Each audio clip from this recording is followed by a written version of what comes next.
বসি, এই জায়গাটা আমরা সবাই বসি, সবাই একটু করি।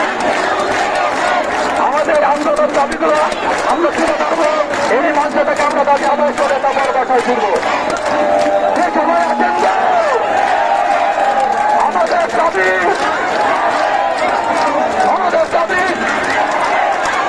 সেই দাবিগুলো কি, সেই দাবিগুলো আমরা উত্থাপন করবো। তার জন্য সবার সহযোগিতা দরকার। আমরা যারা আরেক বলছি সবাই আমরা বলছি, আমাদের এই দাবি এখান থেকে আদায় করে দিয়ে সামনে দেওয়ার পরে হামলা না হয়, সেই দাবি অধিকার প্রতিষ্ঠা করে নিয়ে আমরা এখান থেকে বেড়ে ফিরবো। সেই অধিকার যদি না হয় আমরা জানাচ্ছি, যারা হামলা করতে চান আমাদের সবাইকে একবার মেরে ফেলো। আমরা একবারে মরতে চাই, আমরা বারবার মরতে চাই না। সবাই একটু করছি, সবাই করছি।